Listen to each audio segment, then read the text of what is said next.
If you're looking for some tips to help you with your IELTS speaking, then this interview is going to help.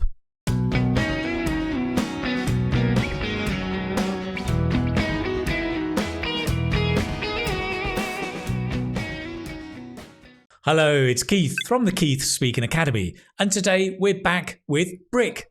Brick is an IELTS trainer based in England up near the University of Manchester, and last time we actually were talking about IELTS writing, and if you haven't seen that video, go and check it out up here later. Today we're going to be talking about IELTS speaking, as much about developing your overall English speaking skills as well as IELTS speaking tips. So, without any further ado, let's get straight into it.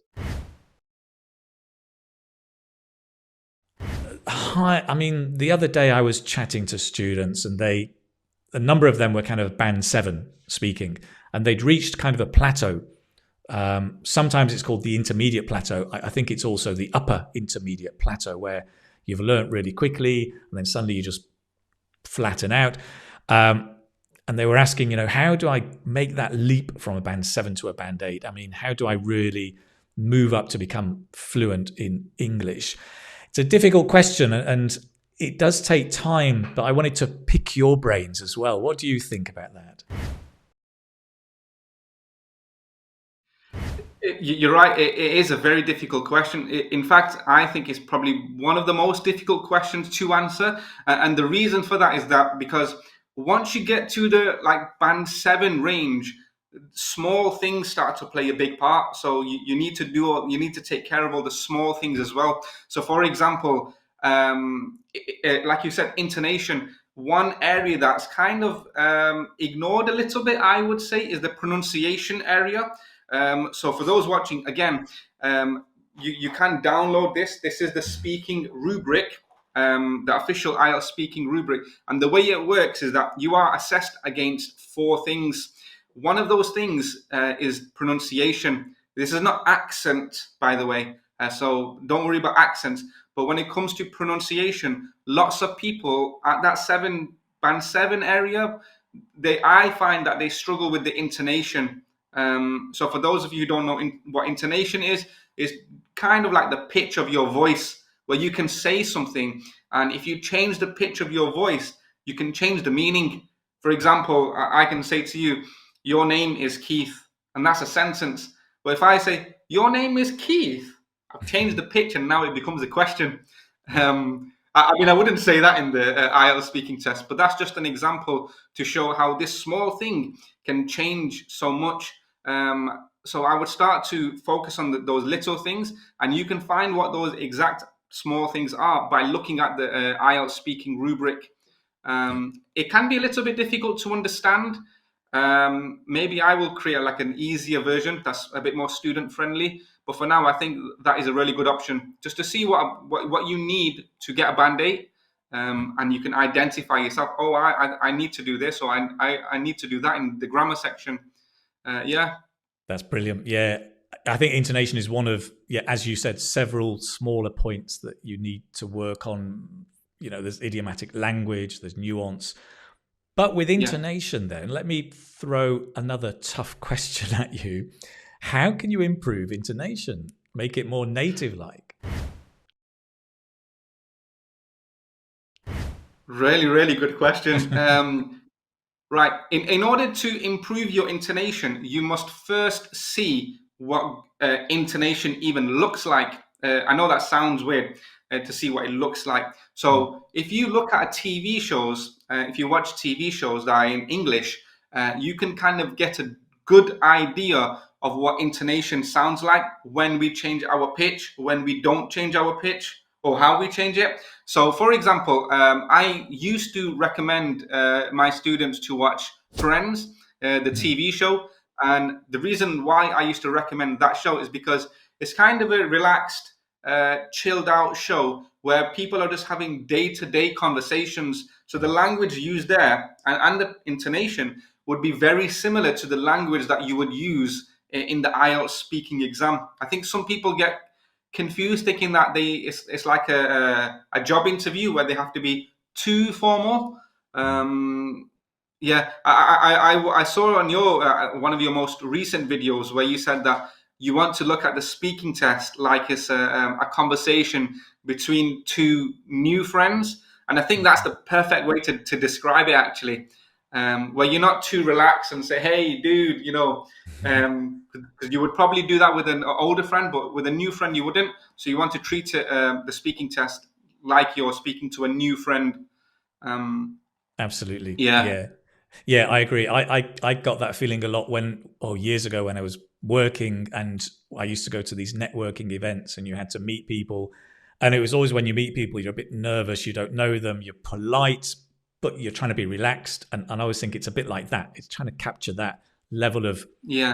politeness or formality, but it's informal, it's conversational English, which is the key thing, I think. Yeah, Yeah. So, yeah, and yes, also, oh, sorry, yep, yep. no, go ahead.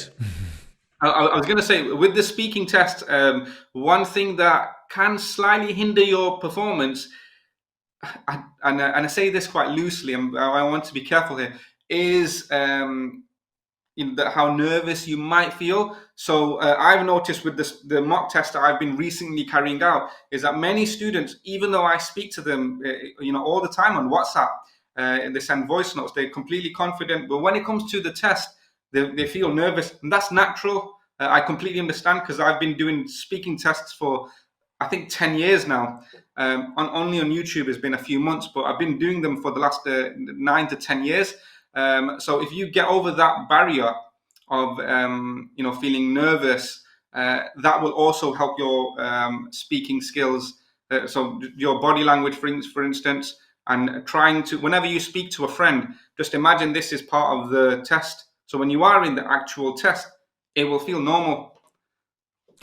That's interesting. I like that. That's very, very good. Yes, transferring that kind of mindset. Yes. So when you're speaking to a friend, you're kind of almost doing test practice Yeah, kind of because you're thing. not going to feel Yes. nervous around your friend. Yeah. I've noticed that going back to the 7 to the 8 thing, one area that that people kind of mess up on is how coherent they are when they speak. So again, Mhm. like the writing, you don't want to speak for too long, Mm. thinking that I'll get more marks because I'm speaking for such a long time. Mhm. You want to be coherent with your speech. Yeah, Yep. Yeah, absolutely. Yeah, using coherence, cohesive devices, linkers, connectors, yeah, all of that helps as yeah. well. I think a common problem students have as well is I see students writing out their answer and then memorizing their answer because they want to give a long speech with Yeah, that's very, very yeah, fluent.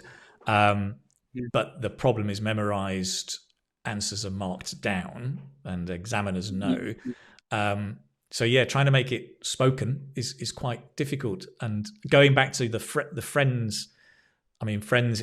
I used to watch that a lot. It is that's the kind of natural language you want to emulate. Nobody gives a speech in Friends. It's short phrases, and yeah. it's more like that. So I think that's great. That's good advice. Is it still on Friends? I mean, I know it's quite old. Is it still around? Can you still find it? I think it's still on Netflix. Right. Um, yeah, but these days there are so many shows that you can watch. That's just one of the shows, Yeah. and also you kind of want to have your learning. You want to make it fun. So what's better? What's more fun than learning as you enjoy a TV show? Yeah. Yeah. Absolutely. Absolutely agree. Another area students often think about is vocabulary. I think learning vocabulary is challenging because students are going to learn new words and then they forget them the next day. What can they do Yeah, yeah. about that? Well, vocabulary, I don't think you should do just one thing. So, for example, don't just try to learn new words. That Mhm. alone won't help. In order to improve your vocabulary or and broaden your vocabulary, I think it's important to do a variety of things. So, for example, reading alone probably won't make much difference. But reading coupled with watching TV shows to see what type of words are being used and also speaking as well. All those three components together do help. So, sorry, I'll talk about this in a bit more detail so Mhm. it'll make more sense. Reading. one of the benefits of reading is that you come across vocabulary that you might have never come across before. And as you're reading, you're actually saying the words to yourself. So that's one of the ways to improve broaden your vocabulary. There is a more like a advanced technique to that, which is it doesn't work for all books, but many books now you can download the audio version. And I've done this myself with other languages. So you can read a book and listen to the audio version as you go along. So you're coming across a word and you can actually see how it's pronounced. And every time you come across a word that you think, oh, okay, I didn't know this one before, but I think I know it now, just make a note of it and try to use it in different scenarios. And if possible, try to use it in a word in different, using different tenses. Yeah. Oh, absolutely. Yeah. I think that's brilliant. I mean, as you say that, I was thinking I'm going to reference Steve Kaufman, who has a system called Ling Q, and it's Yes, audio. I've come across it. Yeah. Yeah, it's amazing. Like, it's great. It's very systematic, but it's audio and the written word together, and that multimedia, of course, is going to help you learn better. Totally agree. That's a great way of doing it. I am curious. And which other languages are you learning? Have you learnt? Good question. So I've learned Urdu, okay, or Hindi. There's a slightly different dialect. Punjabi. I'm now in the process of learning Arabic. It's a very difficult language, but I often say to my students, "Look, you're speaking to somebody who's immersed himself in languages. So I'm a student of languages. I'm a teacher of languages, and I used to be an examiner where I used to examine." Speaking tests and writing tests, so I know what works and what doesn't work. So going back to the vocabulary point, the technique I mentioned, it does work. But sorry, one more point I forgot to mention that is that you want to, when you come across a word, you want to use that word in as different and as many scenarios as possible, and that will, you're more likely to process that word in your mind. Yeah, you're right. There's a lot of research on that, right? That you need to use the word in lots of different contexts, 3 or 4 different contexts, I think. Yes, absolutely. I can't remember. Exactly how many, but that sounds about right. Yeah, that is a challenge because sometimes students just use it once and then think, well, why is it not in my long-term memory? Well, because you've only used it once, it needs to be recycled again and again, for sure. Yeah, it's great. Thinking about IELTS, and I'm thinking not only of IELTS speaking but IELTS writing here. It's a more general thing. I do empathize with students who say there are so many topics. You know, where do I begin? And they feel overwhelmed because there are so many topics they feel they have to master and learn. Now that's true in a way, but I mean, how can they manage that overwhelm? That feeling of overwhelm. Any thoughts about that? Yeah. So what can we do if we feel overwhelmed answering a question from the writing test? So most people, they might feel overwhelmed when they face a topic that they do not know much about. So what can you do? Well, what I would do is, if you have 10 topics as an example, pick a question that's about a topic that you feel most comfortable with and try answering that question.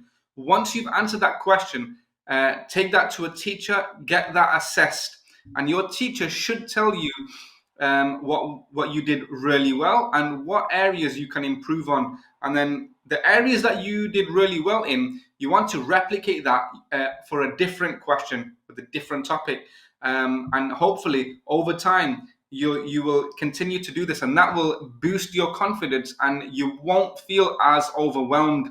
Honestly, the best way to deal with feeling overwhelmed is just to put yourself in front of exam questions. The more you do that, the less likely you are to feel overwhelmed. So it's almost getting used to the feeling of being overwhelmed, and then It's like and kind if of you small do wins. something. Yeah, exactly. If you do something I'm just using, again, an example. If you do something 1,000 times, the next time you do that one thing, you're not going to feel overwhelmed. So it's just putting in those hours, it's just putting in the work, the practice. Yep. And I think sometimes students think when they answer one question, that's one question. When they answer the next question, it's totally different. And then the next question is totally different. And the language they use will be totally different for every topic. Do you agree with that? Not quite, no. I think that if you focus on one question, you learn. It goes back to the exam technique thing that we talked about. If you learn a technique and it works really well, you should be able to use that technique for different questions. So if you master a technique, it doesn't matter which question is in front of you, you will be fine. And I think that's the same for the speaking as well. Many people think that for part 2 of the speaking test, they think, oh, I have to learn answers for this topic and this topic and this topic. But if you just master the skills, then it doesn't matter which question is in front of you. You'll be fine. Yeah. So master the overall skills of speaking or of writing is also very, very important. We've talked about a lot of stuff here: IELTS speaking, vocabulary, intonation. We talked about IELTS writing, different tasks and technique. Just wrapping up, if another tough question for you, if there's one thing a student can do today to help them on their learning journey for IELTS, what can they do? Oh, okay. If there's only one thing you can do, that would be to look at what a good answer looks like. So, for example, if you have an idea for speaking, let's say that you think, okay, I need to get a band 7. Well, then on YouTube, if you just put in like a band 7 IELTS speaking test, you can see what a band 7 looks like, and then you can kind of have an idea. Oh, I think I can get that, or think, oh, I'm too far from that. I need to do this, this, and this. So put yourself in front of good answers, and that should show you what you need to do to get those good band marks. Awesome advice. Great. Brick, if people want to find out more about you and the work you do, where can they find you? So I have a YouTube channel, which is How to IELTS. I'm sure it'll be in the description of this video. You can contact me there. Come across to my channel, leave a comment, and we can get talking. Fantastic. And do you do face-to-face teaching, online teaching? Yeah, so I do both. So during the day, I'm a full-time teacher. So in the evenings, at the moment, I'm doing online teaching. Hopefully, in the next couple of months, I will have some sort of course helping students getting those band 7 scores. That will be, I think, by March or April time. But for now, I'm just doing online teaching. But if you contact me through my YouTube channel, we can take it from there. Fantastic. That's great. Well, it's been an absolute pleasure chatting to you, Brick. And I've noticed, I'm sure students have noticed, we've got the same jumper colour. Looks like we've coordinated. It was totally unplanned, right? Yes. And same with the glasses as well. Same glasses, same lack of hair, same colour. We look like twins. Bizarre. Yeah. Listen, thank you so much for joining, sharing a lot of your ideas with students today. I'm sure they'll appreciate it. And we'll stay in touch. Catch up soon. Yeah, thank you very much for having me, Keith. I really appreciate that. Thank you. Cheers. Bye-bye. Okay. All right. So there you have lots of ideas to help you develop your speaking skills and prepare for the IELTS speaking test. A big thank you to Brick for sharing all of his ideas with us today. And also, thank you to you for watching. If you found this useful and you liked it, give me a like. Turn on the notifications and subscribe to the channel, the other way around, but it's still good. And that's it for today. I look forward to seeing you in the next video. Take care, my friend. All the best. Bye-bye.